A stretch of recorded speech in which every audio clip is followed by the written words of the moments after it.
I'm very happy to have Manny Teodoro from Colgate here. Manny is I brought his book to hold up, and then I left it here. Manny is assistant professor at Colgate. He's got an MPA from Cornell and a PhD from Michigan, and in political science and public policy. And he's the author of this book about the career paths of bureaucrats. And I think we were talking about this last night. It's a very interesting. It was very interesting for me to realize that something as core to public administration as where bureaucrats go in terms of their career trajectory had not been carefully studied, and certainly from the perspective of politics. So that's what made me interested in having Manny here, and he's going to talk about job market politics. So welcome Manny, and here's the book again. Thank you, Tony, and thanks for joining me today. I know that I'm among friends when this many people will voluntarily come to listen to a talk about bureaucracy. I work at a liberal arts college. Colgate's a really nice little liberal arts college, and I have terrific colleagues there. It's fun teaching in politics there, but it's really hard to get them interested in questions about public management, right? I could give a talk about bureaucratic politics. I don't think I'd draw very well, even with free food. So I'm really delighted to be here in a school of public policy where I'm sort of among my people a little bit more, not so much of an expatriate. So thanks to Tony for inviting me, and to the Bedrosian Center for putting on this talk. I'm really delighted. What I'm presenting today is work in progress, and it's a debut of a new set of analyses that grow out of the research I did in my book. It's consistent with the research I did in my book, but it's something new and different. So the analysis that you're about to see is sort of hot off the presses, and I'd like to welcome all comments, questions, suggestions, criticisms that you might have. It's really very useful for me to get at this stage of the work. The other thing is I haven't practiced this talk for time, so I've asked Tony to let me know how timing is going. There may be times when I rush, times when I slow down, and timing will be a little screwy, so I apologize for that ahead of time. Hopefully your expectations are now appropriately lowered, and we'll get on with the talk. So the title of my talk is Job Market Politics, and I've added this rather unwieldy subtitle because this is a presidential election year, and I was sort of worried that if I said something about job market politics, people would come expecting me to predict the outcome of the presidential election as a function of unemployment rates and that sort of thing. There are good political scientists who do that stuff, but this is not about that. It's about the behavioral causes and consequences of bureaucratic executive mobility. This is your chance, if you are here to listen to something about unemployment in the presidential election, you can go now. The talk is really about bureaucratic executives and their behavior. The title of my talk really derives from a basic framework that underlies really my entire research agenda, certainly the book that Tony alluded to earlier, and that's that all bureaucrats are sellers of labor in a professional labor market, in a professional public administration labor market. So the subjects of my talk today, and really of my broader research, are executives. There are other bureaucrats, of course, but the people I'm especially interested in are executives. The reasons for that will be clear in a moment. What I want to argue broadly is that labor markets shape an executive's incentives for political behavior in predictable ways. So the broad research question that I want to answer today, is this going to work for me? There we go. Is why do agency executives behave the way that they do? Well, that's kind of big and broad, so let's get a little more specific. We've got lots of case study-based research on executive behavior, but we generally lack good models of what accounts for variation in executives' approaches to their job, why different executives in similar situations behave differently. So we want to account for variation in executives' approaches to their jobs, and more specifically still, I want to understand why executives manage more or less upward, downward, and outward. I'll explain what that means in just a second. Mark Moore wrote a book called Creating Public Value in 1995 and identified 3 kinds of management activities in which executives engage. He called them upward, downward, and outward. I'm going to talk in a second about what that means, but I think it's best to imagine an example. Let's imagine a public sector executive, in this case a school superintendent. I can't remember this woman's name, but she's actually a school superintendent somewhere. I found her lovely picture through Google Images. I'm going to take a quick second to explain. I realize maybe everyone in here isn't familiar with how American public schools are organized, so really quickly, it's actually important to the story. The vast majority of American school children are educated by public school districts from kindergarten through the 12th grade, and school districts are special purpose local governments. There are tens of thousands of them in the United States, and they're all governed by independent boards of directors. They call them school boards. School boards are essentially legislative bodies, little mini legislatures that set policies for school districts. The school boards then hire a school superintendent to be the CEO of the school district. So the school superintendent is an appointed professional, not an elected executive like, say, a mayor or a governor. So that's the relationship. The board is like a legislature, it is a legislature. School superintendent is a professional administrator hired to be its chief executive officer. Okay, so with that established, we got a CEO. This is an executive, runs a school district. Moore says that there are three different kinds of management behaviors that the executive can engage in. The first is more traditionally what we think of managing, what Moore calls managing down. This is interacting with people who are the subordinates to the executive. Principals, school teachers, maybe administrative staff at the district level. That's managing down. However, executives also manage up in the public sector. For that matter, in the private sector, they manage up to their boards of directors or their legislators, their elected officials. And so there's a lot of interaction with the school board. Our school superintendent might spend a lot of time interacting with her school board. Then there's what Moore called managing out, which is a generic phrase that he uses to describe all interactions with people outside the school organization.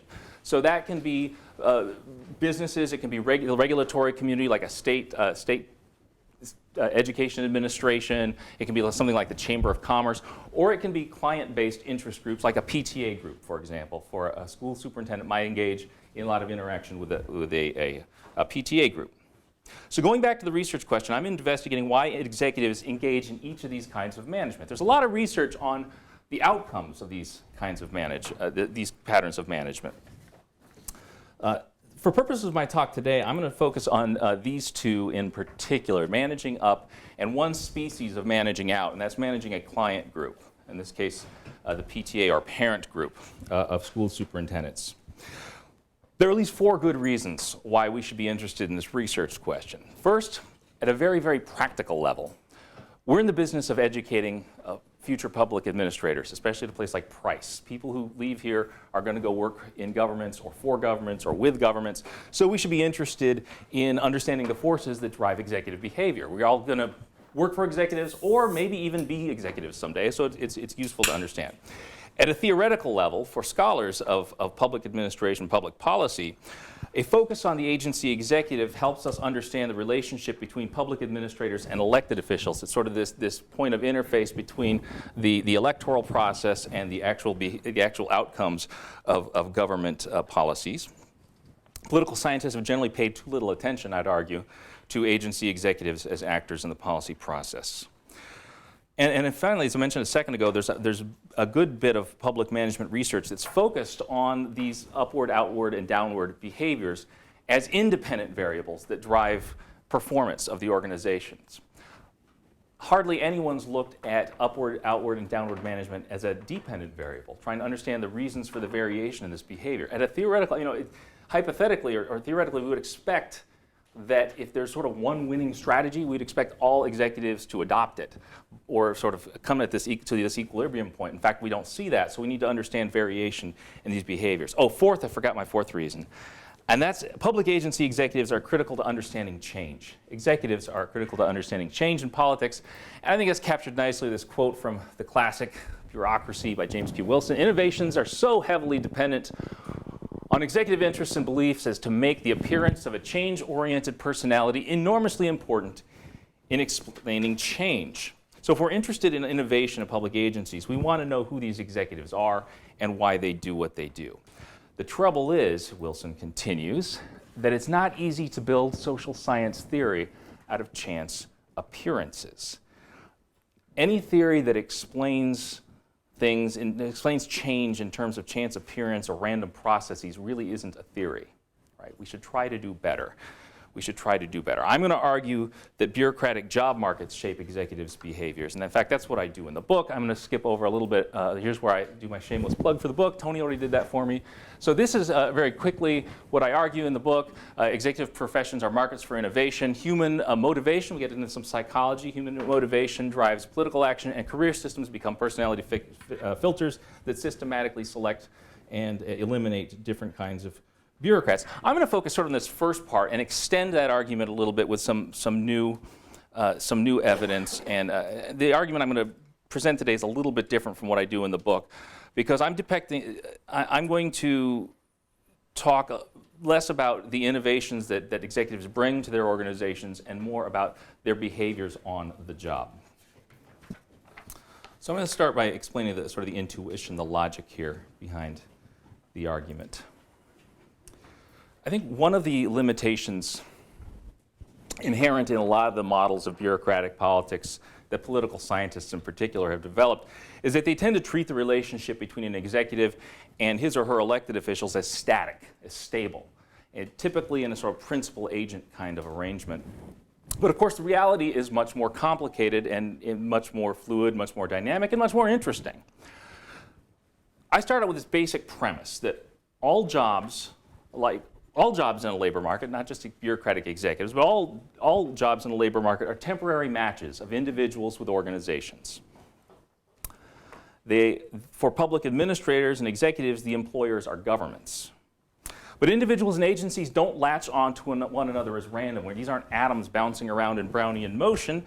The relationship is structured by a labor market. Labor markets are institutions at some level. Labor markets have rules, they have traditions, and those things allow us to make predictions about what kinds of people latch on to what kinds of organizations and how they behave when those jobs are formed. Remember that the unit of analysis we're interested in here is a job, combination of a government agency with an individual executive. When they latch on together, it becomes a job.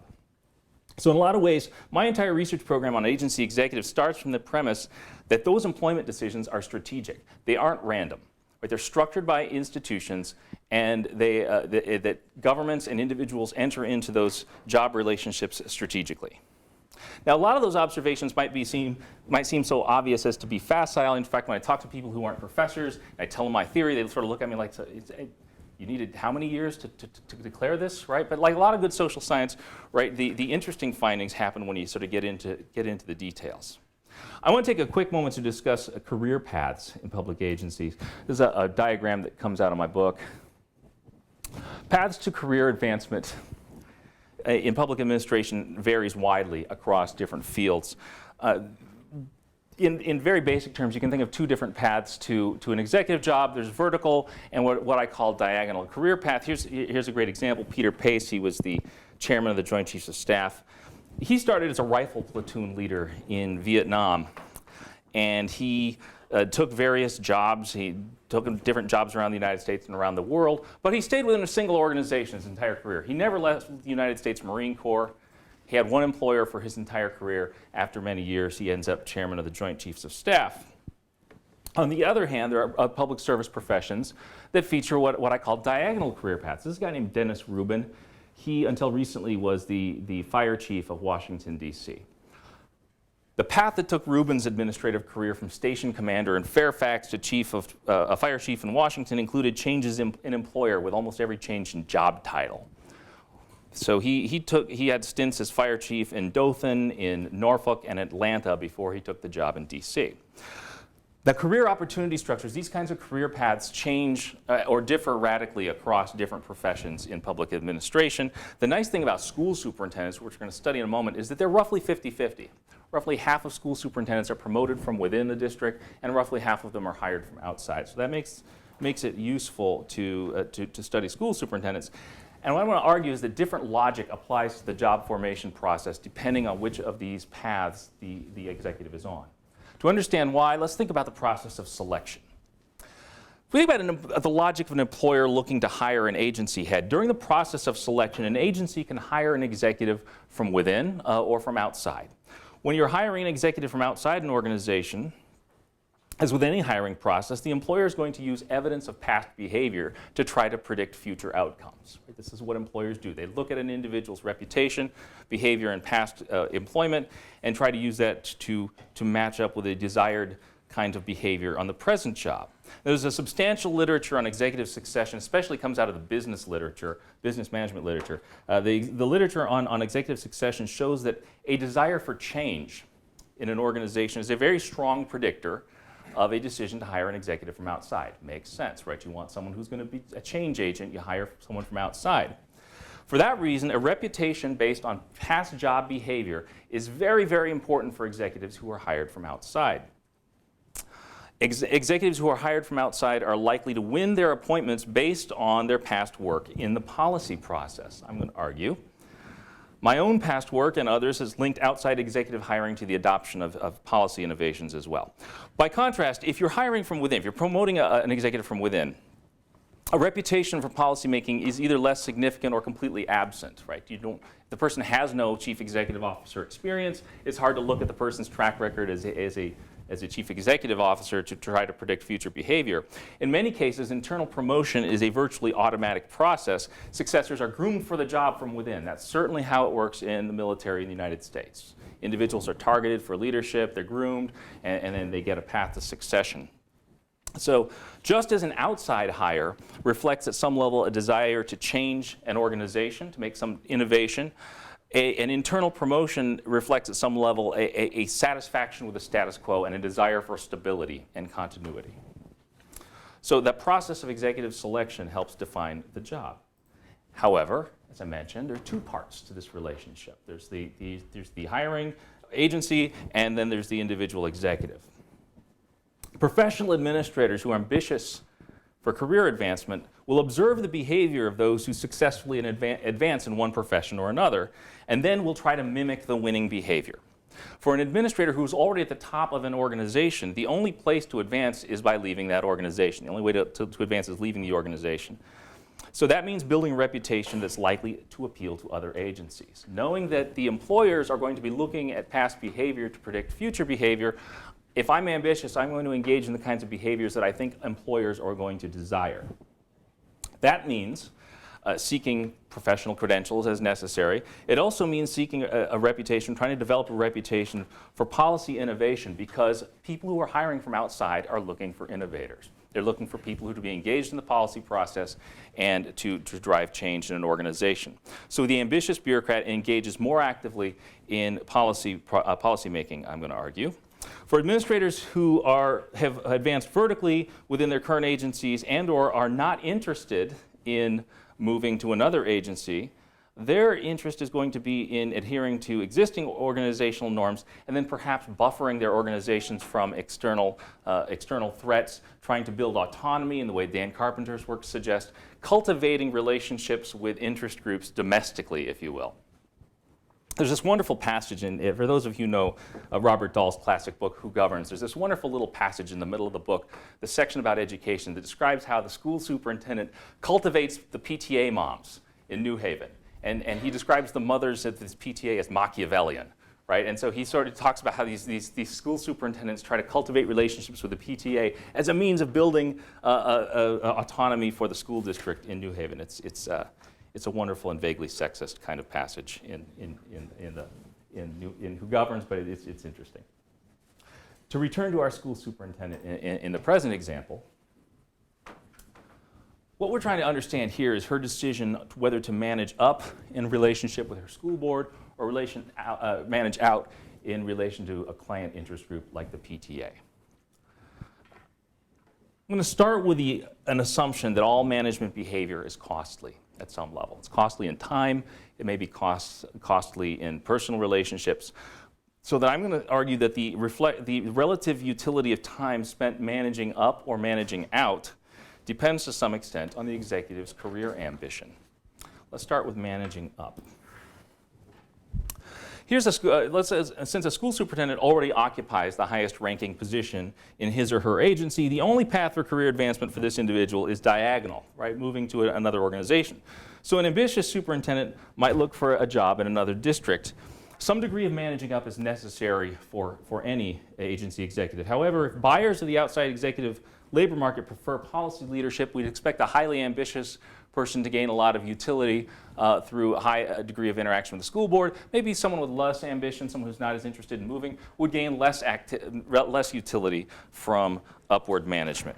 At the same time and in the same way, an executive who wants to retain his current job and isn't particularly interested in moving might make different decisions when it comes to managing up, or at least or managing out, at least with respect to these client-based interest groups. Again, some engagement in client organizations is advantageous for any executive, but if cultivating strong relationships with the PTA and being responsive to client needs helps ensure continued employment and build autonomy in the organization, the way Carpenter suggests, then we would expect the highly ambitious person to spend less time doing that and the less ambitious person to spend more time managing out with these client groups. Keeping these curves in mind, these Bell curves in mind, you can think of an executive as a producer of management, right? So I'm going to throw up a production kind of model here. You can think of executives as producing management, and they face trade-offs in the kinds of investments that they're going to make. Just instead of labor and capital here, what we're looking at is interaction with a school board versus interaction with parents groups, managing up versus managing out. If more or less ambitious executives face different marginal utilities, and we should see different marginal rates of substitution for these two kinds of behaviors between the more ambitious and the less ambitious executives, so that at a given level of activity, everybody's got 24 hours in the day. Some are going to spend more or less of it on the job. But at a given level of activity, we would expect different levels, relatively speaking, of interaction with the school board versus interaction with parent groups. If this is correct, this depiction, if this model is correct, 3 hypotheses follow that I'm going to talk about today. Did that work? First, the likelihood that an executive is promoted or moves from one district to another in a way that's a promotion increases as his or her upward management increases. That hypothesis is another way of saying ambitious executives are making smart choices about their allocations of time, and that their allocations of time, if they spend more time interacting with their school boards, they're going to have a higher probability of promotion. Second, executives who are hired from outside will manage up more frequently than do executives who are promoted from within. If hypothesis 1 means that the executive is making a smart choice, hypothesis 2 means that the school board made a smart choice. They hired somebody to do a particular kind of work, and that person then goes on to do that kind of work. And the third is, it's going to come up here, an executive's future salary increases as his or her upward management increases. Again, if upward management is a good gamble for an ambitious executive in the ways that the theory suggests, we should see salary increases following higher levels of upward management. People who manage up should get more money in the future. And this hypothesis also recognizes that sometimes an executive will accept a counteroffer for a higher salary rather than leaving for another organization. So with those hypotheses in place, I'm going to lay some analysis upon you. For the present analysis, I'm going to use data on Texas school district superintendents. These data come to me from 2 sources. The principal source is from a survey of Texas school superintendents that come from Ken Meyer and Larry O'Toole. Texas A&M, if you don't, I'm familiar with the study, Texas A&M has run a series of biennial surveys of all Texas school superintendents starting in, I think, 1997. They've done them for a long time. And there are about 1,200 school districts in the state of Texas. Meyer and O'Toole have managed to generate a pretty strong response rate for an elite survey, and they got this really nice set of data going over a long period of time. The survey gathers data on a variety of superintendent behaviors and attitudes, as well as tenure, career paths, some other interesting job-related variables. I'm using 3 waves of the school superintendent survey, 2007, 2009, 2011. As far as I know, I'm the first. This study, these surveys, have generated dozens and dozens, maybe even hundreds of published works. I am doing something that, as far as I know, and as far as Ken Meyer knows, has never been done before, and that is I'm analyzing these school superintendent survey data in time series. So we're going to be looking at changes between 2007, 2009, 2011.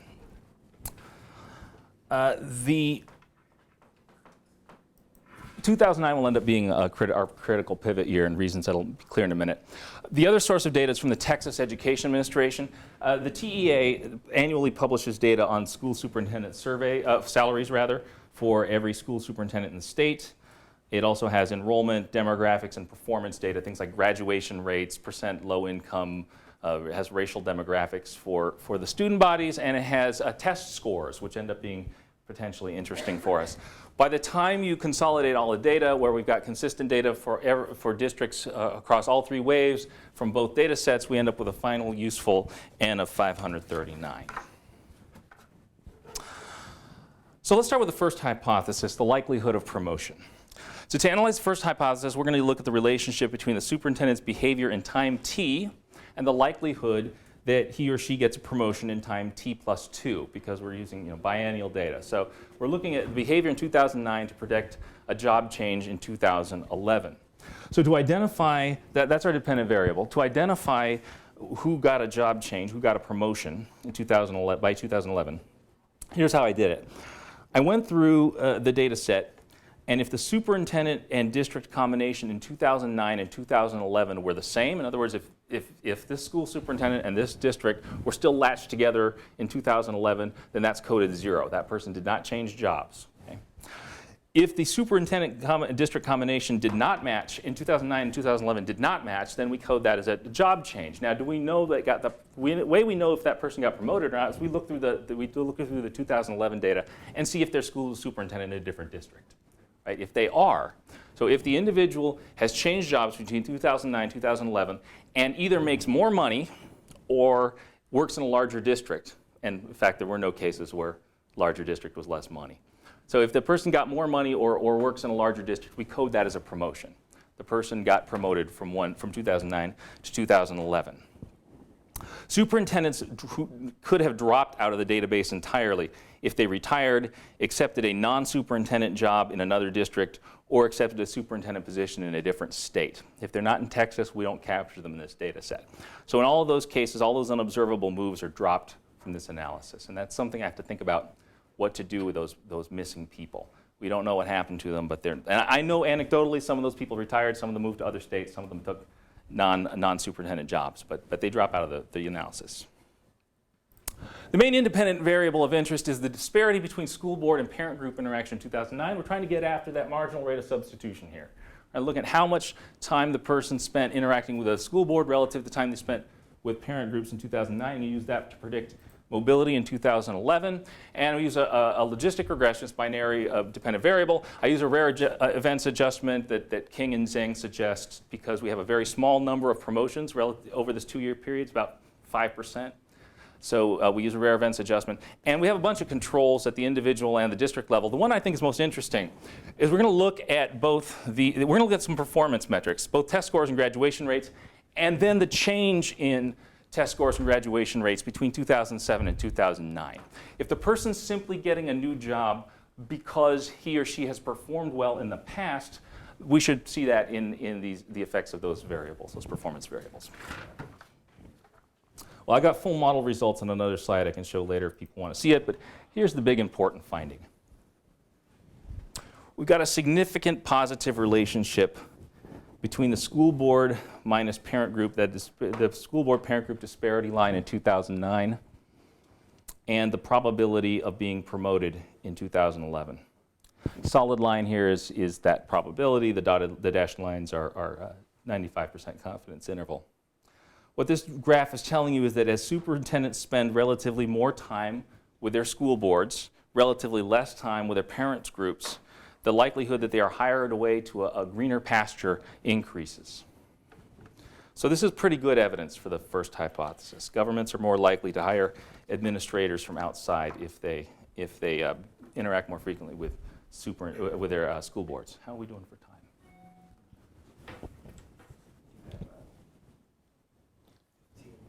Beautiful. Oh, I can slow down. Analysis 2. The second hypothesis was managing up. Does the behavior of the individual executive change depending on whether he or she was promoted from within or hired from outside? This, by the way, for those of you who suffered through the background reading for this talk, this was sort of the analysis that I did in that paper, right? We're trying to predict behavior as a function of career path. So here the dependent variable is the frequency of interaction with the school board in 2009. This is, we measure it using the same scale. I forgot to explain it. It's a 6-point Likert scale that ranges from daily interaction through never. And there's sort of interim points along the way. And we standardize that variable. So that's the dependent variable. How frequently do you interact with the school board? How often do you manage up?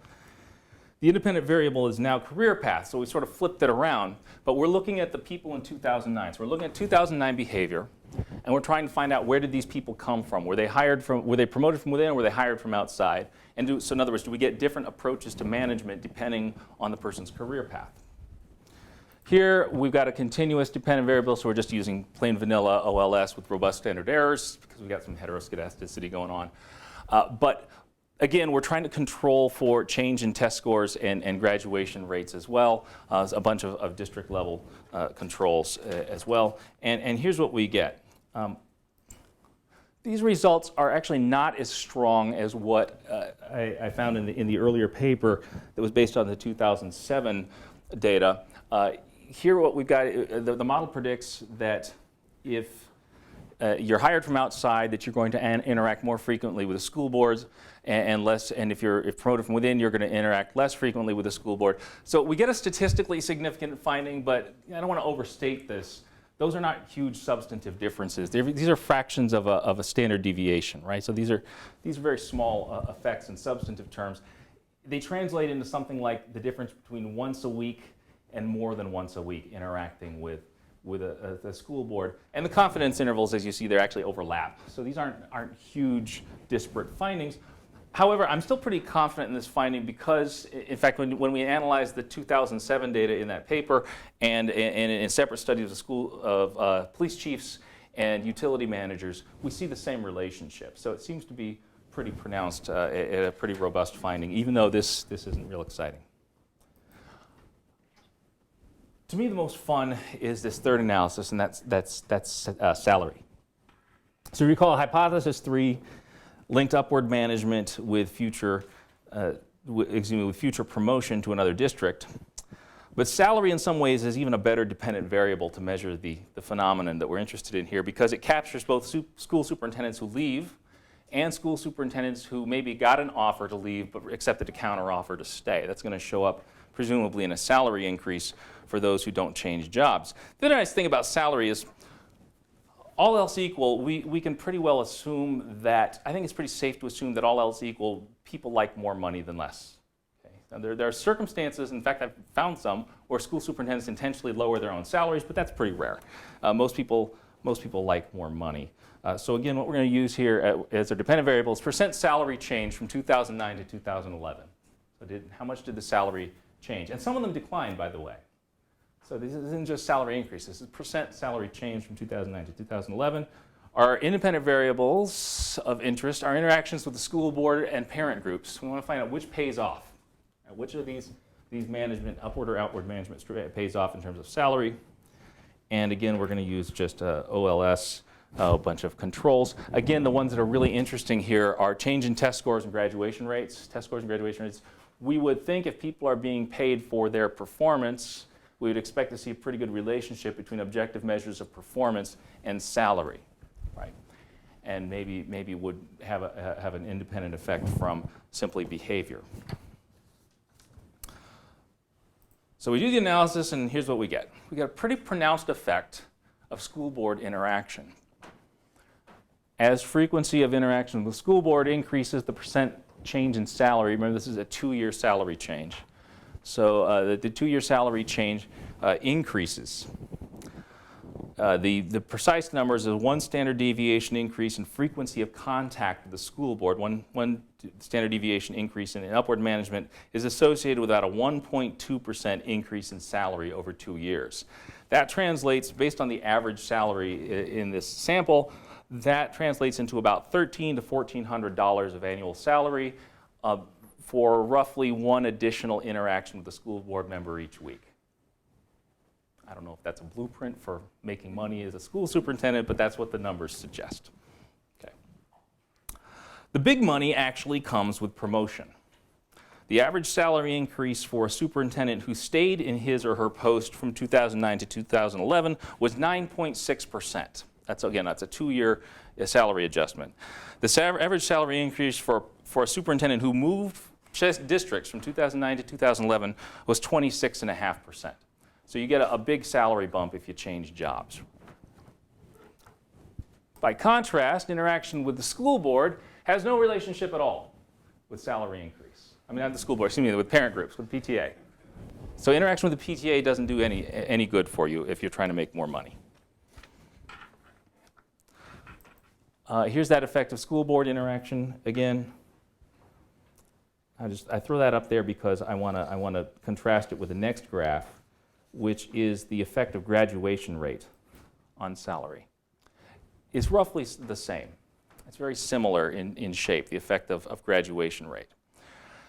And I'm choosing graduation rate on the effect of graduation rate because it turns out managing up is a stronger predictor of future salary increase than test scores, experience, education level of the superintendent, tenure of the superintendent, or change in test scores or change in graduation rates. The only stronger predictor of salary is district size. So it's just enrollment is the only better predictor of salary than upward management. So put simply, it pays off to manage up. Right? Managing up gets you a higher salary, at least for those executives who weren't eliminated from the labor market. So that's the big important caveat to put here. If people got fired because they irritated their school boards by interacting so frequently, then they don't show up in this analysis. So the next steps in this study is I need to do a lot more robustness checking and some fine-tuning of this model. I have to figure out what to do with these unobservable cases and how to think about those unobservable cases. We've got the data in place. It's difficult, it's cumbersome trying to link all of these data sets, but we can look at longer time series because the Meyer-O'Toole data go back to 1997. The TEA data go back to 2003. So we can do a lot more with time series. And then we want to do some expanded analysis of outward management. The Meyer-O'Toole data set doesn't just look at PTA interactions, it looks at other kinds of outside management as well that I haven't analyzed yet. So, sum up the findings. Empirically, here's what they are. Executive behavior drives mobility. Mobility drives executive behavior, right? Both directions in the ways that the theory suggests. Managing up leads to higher salaries. At a theoretical level, the big point I hope I've made is that bureaucratic agency heads are professionals in the labor market. And that those labor market dynamics affect behavior in ways that are exogenous to the district itself and its own conditions. Right? There are things that are qualities of the job market that drive executive behavior and executive approaches to management. These incentives can cause an executive to focus more on elected officials to whom he serves, or to client interest groups. I like this graphic, but always with a potential eye toward a job elsewhere. And whether these things are conscious or unconscious, to the extent that the bureaucrat is ambitious, the bureaucrat ultimately serves two masters: the employer who pays his or her salary today, and the universe of employers who might potentially pay the salary in the future. To the extent that those are one and the same, there is no potential conflict between the two, and we're going to see client-focused behavior in the way that the autonomy literature suggests. If the bureaucrat is ambitious and isn't thinking about a move to someplace else, that's going to involve more interaction with the school board, but not necessarily in service of the school board that he is currently serving. It might be in service of a school board down the road. So at a meta, and then finally at a meta level, kind of the big point I want to make to the scholars in the room here is that the bureaucratic job is an important unit of analysis and one to which we need not give enough attention. As I've noted earlier, a job is a temporary match of an individual and an organization. So there are qualities of organizations and agencies that matter, there are qualities of individuals that matter, but the interaction and the combination of the two also matter in ways that are independent of the former. Variables like career path, I've talked about today, but also tenure, professional accreditation, salary, unions, pensions, perquisites, affirmative action. These are all qualities, characteristics of a job, right? Not characteristics of an individual, not characteristics of an agency. And I think we can learn a great deal about both politics and public management by giving greater attention to the job as a unit of analysis. And finally, this is a picture of a flower. It was originally going to be part of my talk. It's called a golden yarrow. But then I realized it was going to take so long to explain the metaphor that I'd end up not being able to talk about the analysis. So I'm just going to give you a picture of a flower. And if you're going out to lunch or dinner with me later, I'll explain what I was thinking with this flower. All right. With that, I guess we're ready for questions and discussion. Yeah. Just from a macro perspective, I think some might say what you have found is that networking matters and that people who know how to work it do well. Because once you've controlled for everything else, those who manage up do better. And so I'm curious your reaction to that in terms of theory, because there's plenty of research in psych and soc that says networking is huge no matter what you do. What would you add here with respect to the relationship to the bureaucratic process and public administration with that? Or is it just a reconfirmation of that? It's a reconfirmation at one level, and I think I'm saying something that's subtly different but importantly different. A lot of the research that's used Myron O'Toole's data set and similar data sets on these kinds of managerial behaviors, again, have used them as independent variables to drive, to use them to explain organizational performance in the ways that you just suggested.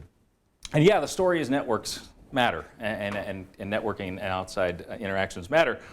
I think I would say that what I've done here, or what I'm doing here, is important in two ways.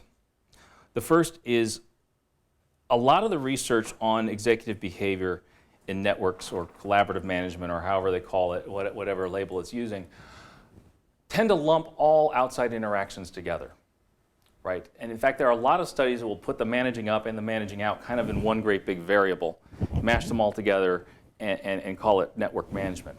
One of the things that I want to point out here is the things that can drive an executive to manage out may be quite different from the things that cause an executive to manage up. And in fact, I'll go a step further. I suspect then in the next step, when we start looking at different kinds of outside interaction, we're going to see differences there as well. So I guess that's one important difference. And the other, again, is just that I'm looking at these behaviors as dependent variables. Again, this is one of these things where I'm going through the literature. I'm sort of shocked that no one's done this before. Right? All these studies out there looking at these behaviors as independent variables that drive outcomes. No one's bothered to ask the question, why do different administrators behave in different ways? You know, some minimum level of managing up is required for every executive. But you would think, all else equal, that the equilibrium quantity of upward management should approach zero, or of outward management should approach zero, unless there's something incentivizing that behavior. It's costly, right? It's costly to manage out. So there's got to be some way to explain why people are managing out. So I'd say that's the other big contribution here, the potential contribution anyway. In your statistical model, do you look at, would it be detrimental if you're managing down too much? You didn't look at that aspect. No, I didn't. So someone cares about the teachers, work with them a lot, and would that be detrimental to their career? Like to salary and promotion? Yeah. That's a really good, no, I haven't looked at that. It's a really good question. Unfortunately, the Myron O'Toole data set, until 2011, they didn't capture data on managing down. So I can't actually do it with the data that I've got. 2011 was the first time they started to capture managing down. So check back with me. You can propose a new one. That's right, that's right. They just put out a call for new questions, right? So maybe we'll do that. Yes, Jim. So, do you know what the average tenure of the executive is? Is it like 5 years, 2 years? You know, that's something I should know off the top of my head, and I just don't. I could guess, but it would just be a guess. If you look at city managers, the average tenure, this is old data, but used to be about 2.5 to 3 years. Mm-hmm. And when you're a city manager, the only way you can really get significant salary increases is go manage a larger city. Right. And so that diagonal career is the only way really to get promoted, because once you're at the top, you don't get anything. And I just wondered if some of that and some of the mobility might be out of the state. Yeah, I mean, you could obviously capture inside of the state, right? But, one of the things I did when I was constructing this data set is really I had this beaten into me by my professors in graduate school. I tried to really understand the data that I'm looking at. So I would pick out some of the names and the districts and try to read about them. So where there was a change in like there was a turnover in the position, I'd go do a Google News search and try to figure out why did the school superintendent leave. And so I would try to check this out. And definitely there are people who are leaving the state. There are definitely people who are retiring. So, and there are definitely people who are fired and dropping out of this analysis. I don't have any way to measure that systematically. Ken Meyer tells me he's going to have one of his research assistants start coding that in the future. that was the- Yeah, it would be interesting to see who's leaving the system entirely, who's leaving. I mean, some of these people are getting promotions, but they're getting promoted to non-superintendent positions. So, for example, some of these people leave school superintendency and become like the deputy director of the state education agency. Well, that's a promotion in pay, status, prestige, everything, but it's not going to show up as a promotion in this analysis. So again, that's just one of the things I got to deal with. In terms of average tenure, I don't know. I suspect it's probably something like 5 years with a long, long, long tail. I think there's some people who are in these jobs 20, 30 years. Yes. Or am I getting them in order? I don't know. My boss. Okay. So I was wondering how generalizable is it beyond a very narrow field where it's all credentialed to be a superintendent? I mean, you're not talking about people coming from other industries in to manage it. So like in the CEO literature, or here we're trying to hire transformative faculty, they're from people from across the place, right? So you want to hire someone in chemical engineering to run the medical school now. So how would it be different? Because it seems like it's very constrained because you have to be within this narrow. Right. Well, profession and professional credential is another job-related variable, right? People pick up professional credential and it has, I would argue, political impacts. In the book, I analyze police chiefs and water utility managers, and I've got a study going currently that looks at water utility managers and gathers a lot of the same data. And I think your intuition here is right in as much as we do see different behaviors according to professional identities. Water utility managers is a great example. It's compared to school superintendents. Almost every one of these school superintendents has an education degree. Almost every single one of them has a PhD or an educational doctorate. By contrast, in water utilities, only about 35% of water utility CEOs are engineers.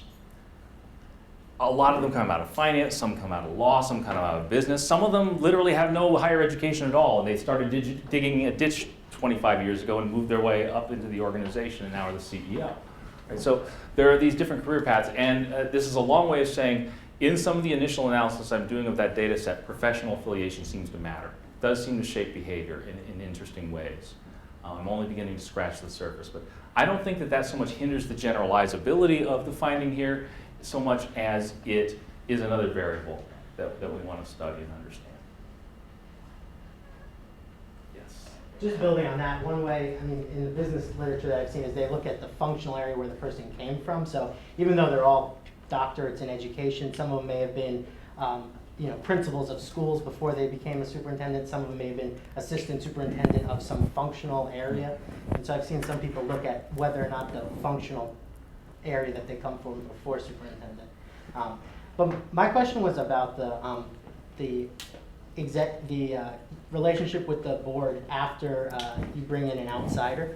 Yeah. And so like, if it's really, if the mechanism is really like principal agent, you might expect to see that over time that relationship with the board of an outsider would go down, because initially they may have to interact a lot with the board, but over time that's less important. Do you see any sort of time? I don't know if you have enough to look and see if the change over time happens with an outside. Yeah, that's a good question. In fact, the paper that I circulated for this talk today, one of the reviewers asked the same question. And the answer, you know what, I think I even have that analysis in a slide here. Where's my mouse? There we go.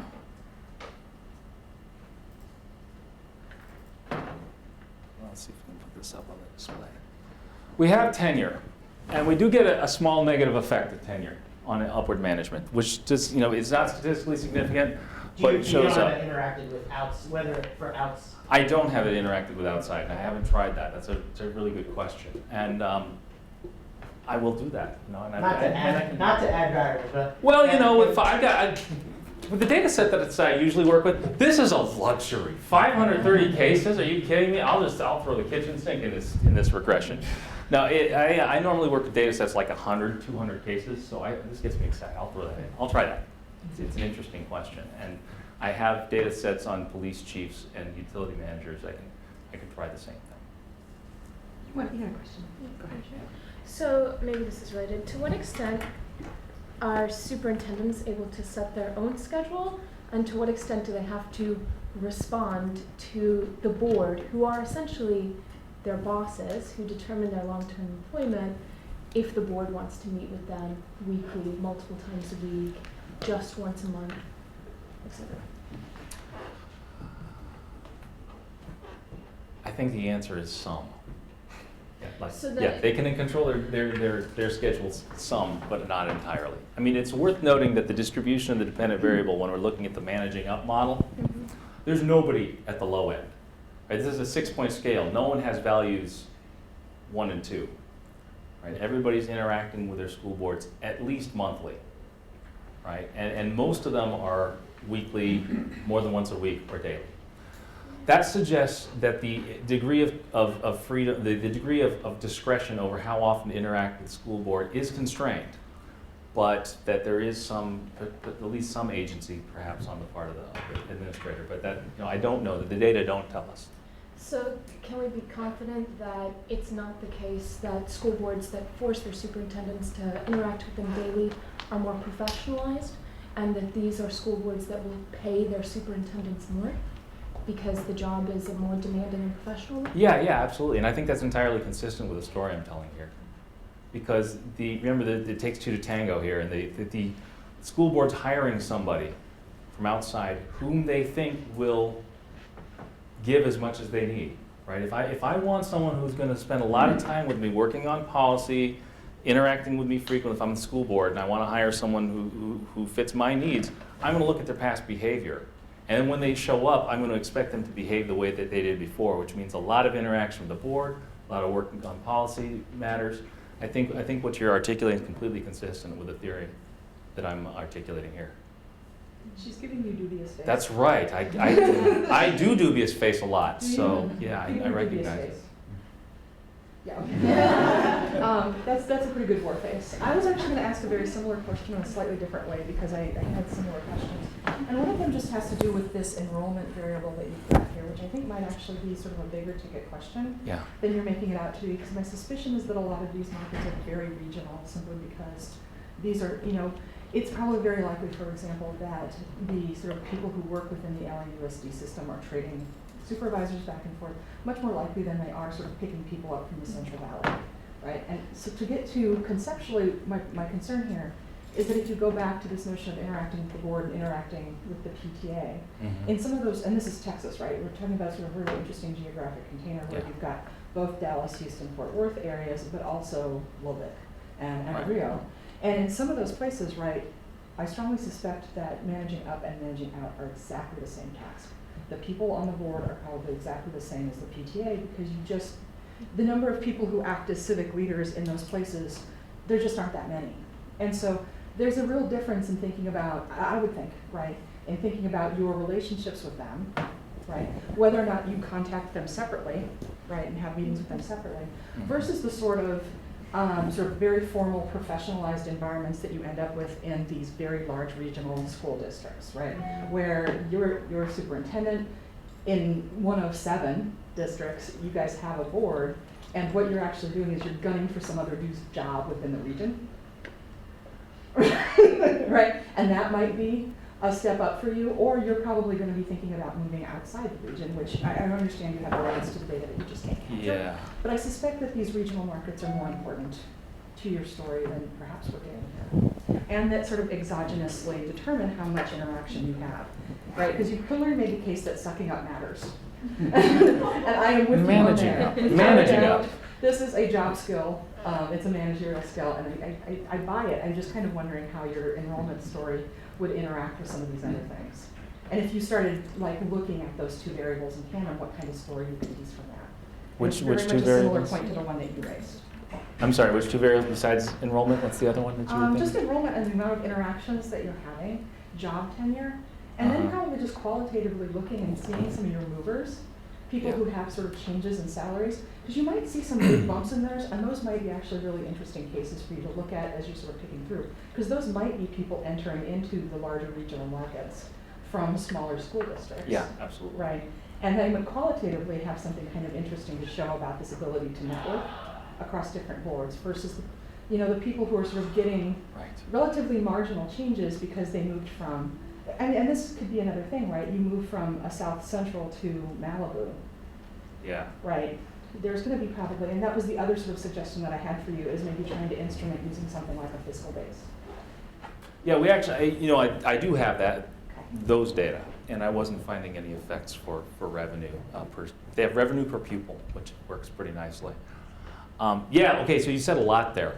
I don't think I did. And a lot really interesting. So this is like a lot is a good thing in this case. So this regional effect idea is a really interesting one. And one of the things that be onerous, but you certainly could look at spatial movement, which would be kind of interesting to see if these people are moving within sort of regional areas. Houston area, right? Are you moving from one district in a suburb of Houston to another suburb of Houston? Well, sure, and the cost of mobility is lower, right? You don't have to, if you have a working spouse, you don't have to uproot that person. You can stay keeping your home and all of that. So yeah, I mean that's certainly something to look at and something to think about. The enrollment thing, yeah, I mean, Because that's your geographic proxy. kind of. Yeah. I mean, Texas is a big state, right? And there's a lot of cities. There's a lot of right? geographic variation. Yeah, there is, and so you can do a lot of interesting stuff here. I would say that I'm thinking this through. The data constraint really comes with mobility because we're talking 500 some odd cases here. There were 40 movers, right? So you can only do so much before you start running out of degrees of freedom with your dependent variable here, and that's why we use rare events correction. But that even only buys you so much.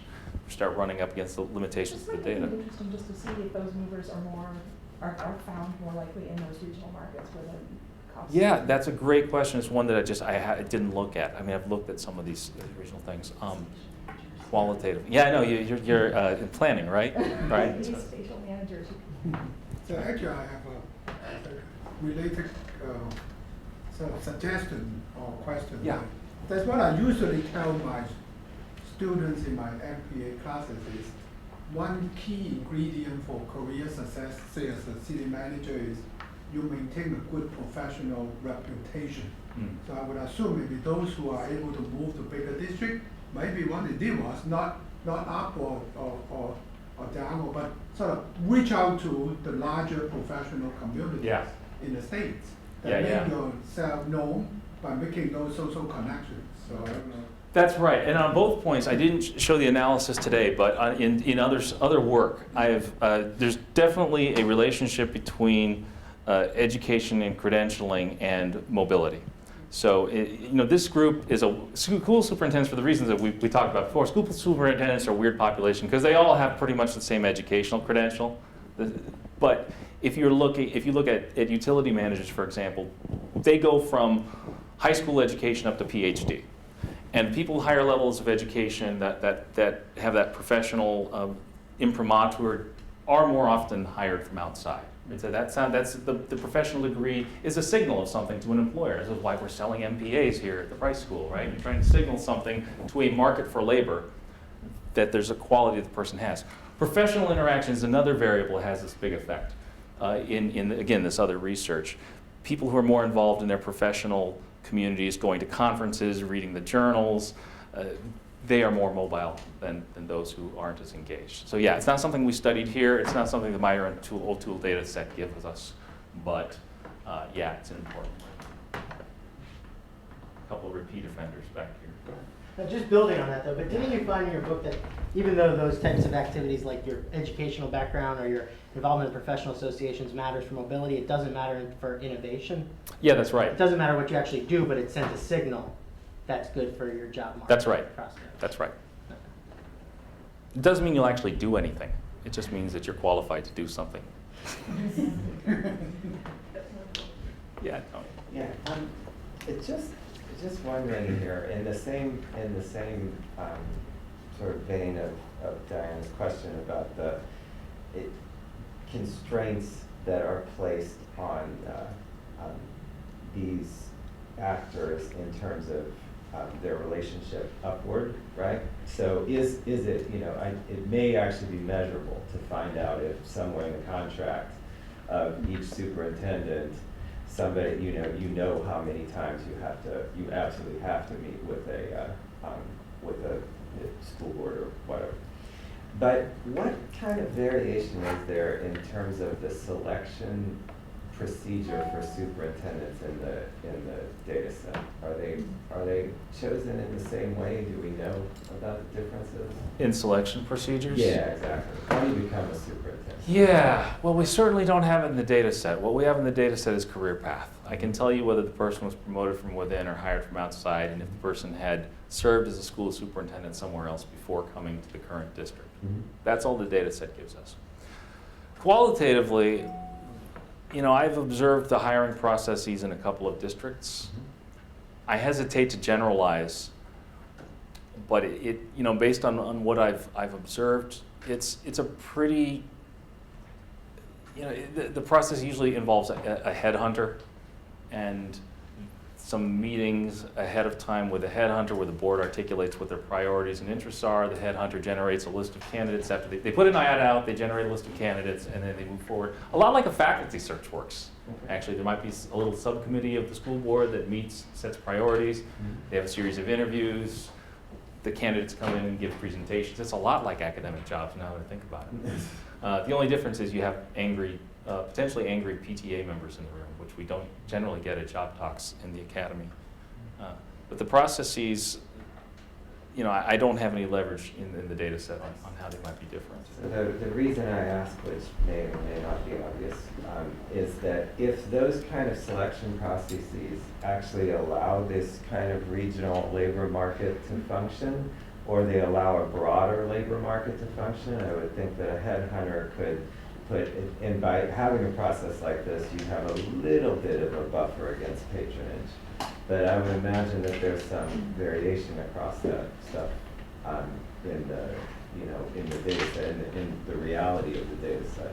Mm-hmm. So one thing that, is some of this mobility, what I guess I'm suggesting, if we were in a patronage world here, a lot of this mobility just wouldn't be possible. Right. So to the extent that we're moving away from that in these data, it would be interesting to know how strong our results are on the basis of the, if you will, institutional capacity for this kind of mobility. And selection procedures is one of them. Yeah.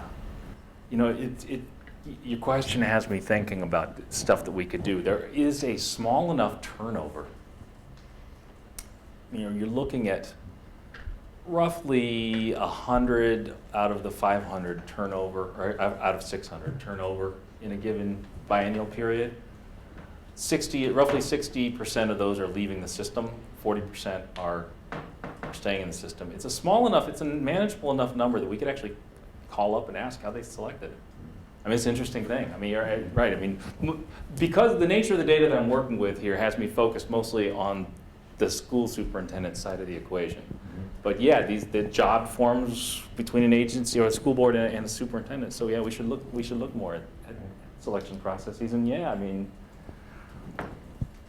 people who have been studying bureaucratic career systems have really been very interested in possibilities for corruption and patronage and whatnot really since the beginning of public administration as a discipline.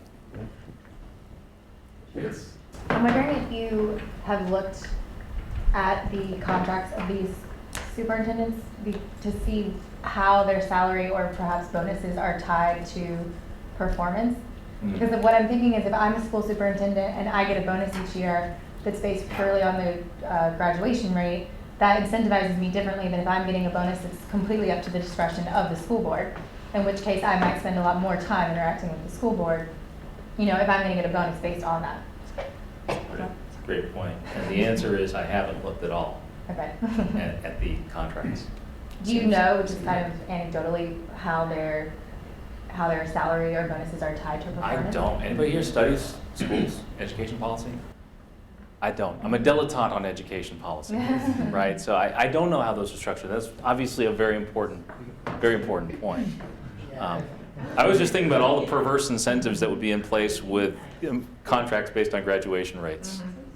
Or That would be very progressive of bonuses. for them to have that kind of a contract. Like if there's some sort of annual performance review that's tied to your salary, but it's Sure. completely up to the discretion of the school board, Sure. that's different than if your salary is based on like things that the school board. Yeah, I mean, the only thing that I know is that the typical employment contract for a superintendent is as an at-will employee with fixed term contracts. They're usually annual or biennial contracts that are just renewable. Okay. But they, they vary widely, I'm sure, and I just don't know. It's just certainly important. I wonder to what extent the result might be driven by the circumstances at that period of time when, say, you have funding cut. Yeah. That it is imperative that you interact more with the board to deal with those cut issues. Then, going back to James Q. Wilson, what is it? Most important to be effective executive is to deal with the critical imperative. In this particular period of time is how to handle cuts. So maybe if you look at other periods, maybe you might have a different set of results. I don't know, it's just a conjecture. Yeah, we might, and I will. The next step is to try to start backing this thing up in time, look at 07, 05, 07. I will say that none of the budget variables, the fiscal variables that I tried, had any effect whatsoever on any of these things. So revenue, percent state revenue versus local revenue, revenue per pupil, none of these things had any, value of tax base, all those stuff are in the TEA data, and I wasn't able to find any effect for those things. But that could just be a temporal effect that's hidden because it's a cross-section. It could be that all those districts are dealing with exactly the same thing at exactly the same time. So I can't really get leverage on your question until we push it back a few years and see how things were in the good old days. Yes, and you been waiting? Yeah. Kind of goes back to Jan's original question, and I'm thinking about the managerial implications. And looking at this graph, this table here, I don't know if it's the same for salary or for any of that stuff, but what you have here is it shows to me that the quality of education actually has very little influence on the interaction of school boards. I'm curious whether you find that same thing for those, because I have your paper that you sent yesterday, but I haven't read your book, so I don't know, but it's a little disconcerting to me to say, okay, the amount, it's not just that you're controlling for that stuff, it's that you're finding that your interaction and not the actual quality matters. And so if you're thinking of the managerial implications, and you were talking to a whole bunch of school superintendents, it seems like the answer is focus on talking to your bosses, don't focus on the school, don't focus on education, don't focus on scores. What matters is how much you work it. And so I don't mean to press you on this, but it's in your data, so I'm curious what your reaction is. That's certainly one way to interpret this result. I mean, especially for this model, right, where we're predicting salary change, right? I mean, none of these. This was startling to me. I really expected change in exam pass rate and graduation rates was going to drive things. That if you drove if your test scores went up from 07 to 09, your salary should be better in 2011, and we just get nothing. I mean, How much should the scores go up, though? They actually in some there's more variation than you'd expect. Okay. I mean, and some of them go down, right? There's a lot of variation over time. So there was more variation in this variable than I had expected. And again, the effects are, this one's positive. This is actually negative, right? You increase your graduation rate, your salary actually declines, right? But it's washed out by the standard error, but the effect's there. So I guess, yeah, one way a more cynical man than I am might read this to say, yeah, play nicely with your school board and they'll take care of you. Or if they don't, another school board will. But ultimately, one way to read this, certainly the way that maybe the way James Q. Wilson would read this, or somebody like Michael Lipsey would read this, is that the variables that drive things like graduation rates and exam pass rates are really out of the control of a typical administrator.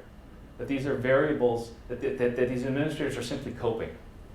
And that maybe the system rewards those who cope well by convincing that their school board that things are going well. Would you then, just ask the second question here on top of that, think that this would differ, because you have at least the police chiefs and water utility managers, so I'm thinking if you were to do something similar with those guys and women, would you expect to see effects for industry and field, or is this specific to superintendents and the way the board works and that sort of stuff? That's a great question. In fact, there's an analysis that I'm working on right now for APAM next month. I look at water utilities and their compliance rates with different regulations and find that there are some professional effects there. But I have not done this exact same analysis to see how those performance variables drive management behavior. I've been more looking at the performance as the dependent variable. But yeah, I mean, it'll be interesting to see if I generate a similar result. Now there I'm looking at water quality violations where we can all pretty much agree, fewer violations is better. So we can use that as a metric for performance. Yeah, it'll be interesting to look. I will check it out.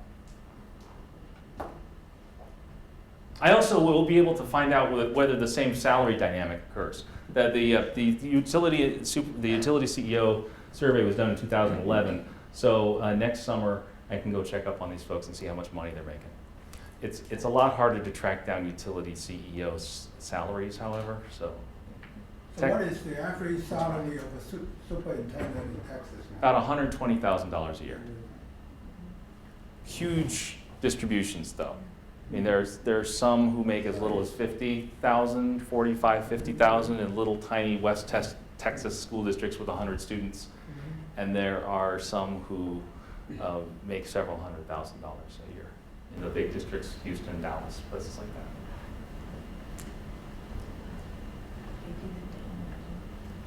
Can you go back to your other slide? Do you have time to look Which at one? The one on analysis too. I always think this is interesting about the story about the experience as supervisor. So that strikes me as basically talking about your autonomy story. Yeah.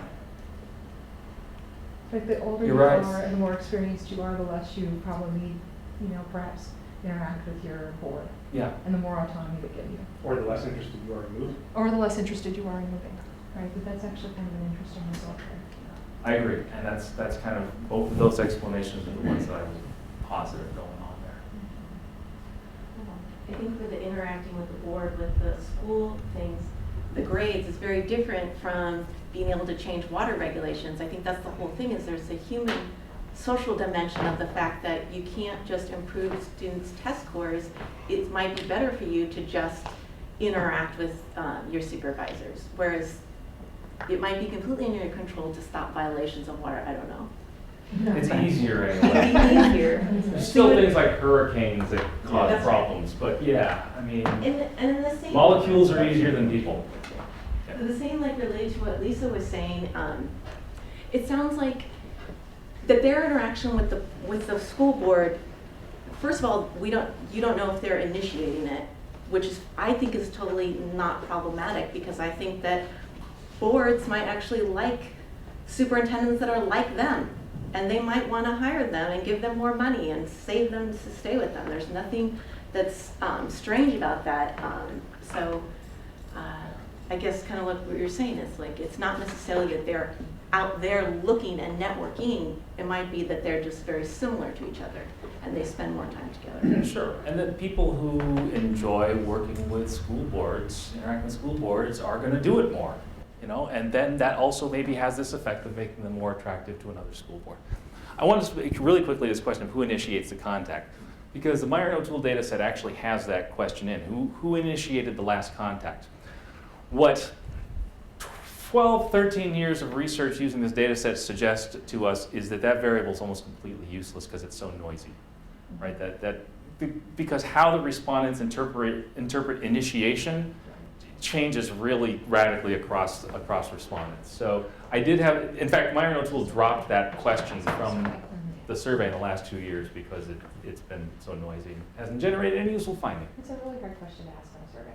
Sure, yeah. Because people are going to read that a different way. I called them back because they called me first, but I initiated it because I initiated it. Yeah. Right? Because that's too hard. That's right.